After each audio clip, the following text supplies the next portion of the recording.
시청자 여러분, JTBC 뉴스룸을 시작하겠습니다. 대통령실 출신 인사가 정부의 비판적인 언론을 고발하도록 보수 성향 시민단체를 사주했다고 말하는 녹취가 공개됐습니다. 실제 해당 단체는 정부 비판 보도와 관련해 여러 건의 고발을 했고 규탄 대회도 열어왔습니다. 먼저 유한을 기자가 그 녹취부터 들려드리겠습니다. 대통령실에서 시민단체와의 소통을 담당했던 김대남 전 시민소통비서관실 선임 행정관, 경기 용인갑 출마를 위해 대통령실을 나온 김 전 행정관은 지난 4월 총선 일주일 전 서울의 소리치기에 이렇게 말합니다. 서울에서 니네 고발하고 막 이런 거 있잖아. 시민단체 국힘에서 한 거보다도 여기 시민단체에서 한 게 몇 개 있어. 더 나아가 본인이 고발을 사주한 거라고 주장하면서 구체적인 단체 이름까지도 언급했습니다. 그거 다 내가 한 거야. 아, 형님이? 내가 용산에 있을 때 예, 그 우리 세민년이라고 예, 그 진짜 정말 솔직히 그 우리 저 보수 우파 플랫폼인데 예. 신문에도 광고도 많이 나고. 그러면서 앞서 공개된 김건희 여사 공천 개입 주장 녹취에서와 마찬가지로 본인이 공천을 받지 못한 데 대한 서운함을 드러냈습니다. 그렇게 그 난리를 치면서 그렇게 고발도 해주고 백은종이도 고발해야지. 그다음에 또 여사 난리 쳤던 놈들도 내가 몇 군데를 고발을 해줬는데 예. 야, 그런 나를 이렇게 밀어내냐. JTBC는 김 전 행정관의 입장을 들으려 여러 차례 통화를 시도했지만 전화기는 꺼져 있었습니다. 대통령실은 이와 관련해 입장이 없다고 밝혔습니다. JTBC 유한울입니다. 다음 주 검찰이 명품백을 받은 김건희 여사와 명품백을 준 최재형 목사 모두를 무혐의 처분할 거란 전망이 나오는 가운데 최 목사가 오늘 검찰을 향해 자신을 기소하고 김 여사도 보강 수사하라고 목소리를 높였습니다. 이세현 기자입니다. 명품백 사건의 핵심 관계자 최재형 목사가 취재진 앞에 섰습니다. 검찰이 청탁금지법 위반 혐의를 받은 자신을 무혐의 처분하는 쪽으로 방침을 정한 뒤 처음입니다. 수사심의위원회는 기소를 권고했습니다. 서울중앙지검 검사께서는 조사하는 역할 외에도 변호인의 역할도 한 것 같아요. 김건희 씨의 변호인. 검찰은 수심위가 불기소 처분을 권고한 김건희 여사 역시 재판에 넘기지 않기로 했습니다. 국민 여러분들이 이 디올백 사건을 모두가 다 인지하고 있고 영상을 다 보셨어요. 적어도 대한민국의 검찰과 권익이라면 국민들의 눈높이 정도만큼은 판단을 해 주셔야 되지 않습니까? 자신을 재판에 넘기고 김 여사도 보강 수사하라고 요구했습니다. 윤석열 대통령 책임론도 꺼냈습니다. 뇌물성 선물을 받았다는 걸 인지한 날로부터 사정기관에 신고하지 않은 그 처벌을 대통령은 받아야 되고, 최 목사는 오늘 지난 총선에서 불법 선거 운동을 한 혐의로 경찰 조사를 받았습니다.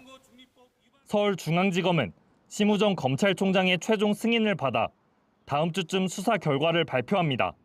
JTBC 이세현입니다. 서울대 등 수도권 대학교 연합 동아리에서 벌어진 집단 마약 투약 사건. 여기서 학생들뿐 아니라 현직 의사도 마약을 공급받은 걸로 드러났습니다. 이 의사는 심지어 마약을 투약한 날 환자 7명을 상대로 수술까지 했는데 문제의 의사는 서울 빅5 대형 병원에 소속된 안과 전문의였습니다. 한민정 기자입니다.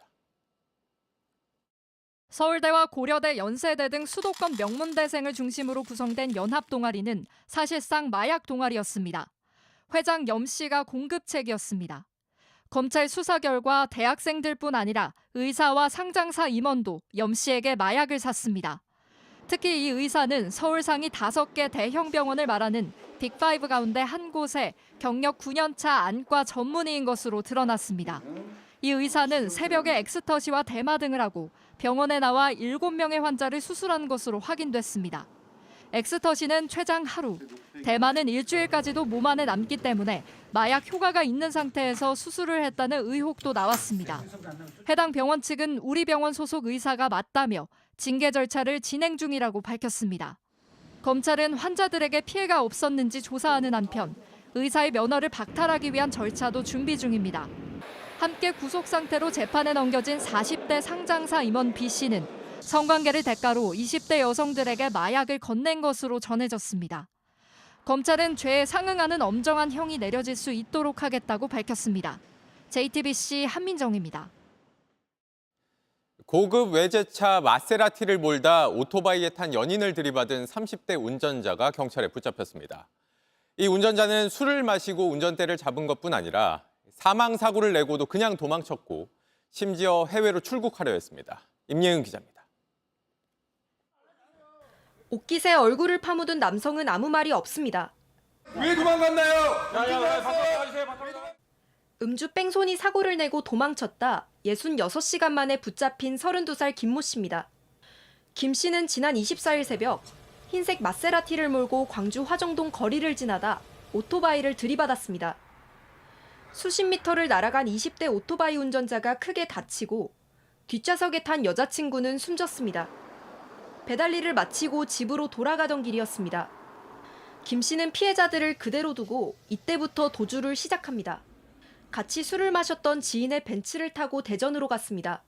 이곳에서 지인과 헤어진 뒤 홀로 인천에 갔습니다. 태국에 자주 오가던 김 씨, 당초 26일로 예정된 걸 앞당겨 떠나려 했습니다. 인천공항에서 입국 수속까지 시도했지만 출국이 막혔을 거란 생각에 포기하고 서울로 향합니다. 이 과정에서는 뒤를 안 밟히려 현금과 대포폰을 썼습니다. 하지만 어제 오후 9시 50분쯤 서울 강남구 한 거리에서 붙잡혔습니다. 김 씨는 경찰의 음주 상태였고 사이렌 소리가 들려 무서워 도주했다고 말했습니다. 사람을 친 건 알고 있었다고 한 걸로 알려졌습니다. 피해자 가족은 분노했습니다. 본인이 사고 낸 사람들을 죽었는지 살았는지 확인도 안 해놓고선 그렇게 도망가서 지 살길만 살겠다고 그렇게 해외까지 도주하겠다고 그렇게 한 걸 보면 너무너무 괘씸하죠. 경찰은 이르면 내일쯤 김 씨에 대한 구속영장을 신청할 계획입니다. 경찰은 검거 당시 함께 있던 남성과 벤츠 운전자도 범인 도피 혐의로 입건했습니다. JTBC 임예은입니다. JTBC 뉴스를 시청해 주셔서 고맙습니다. 저희는 저녁 6시 50분 뉴스룸에서 뵙겠습니다.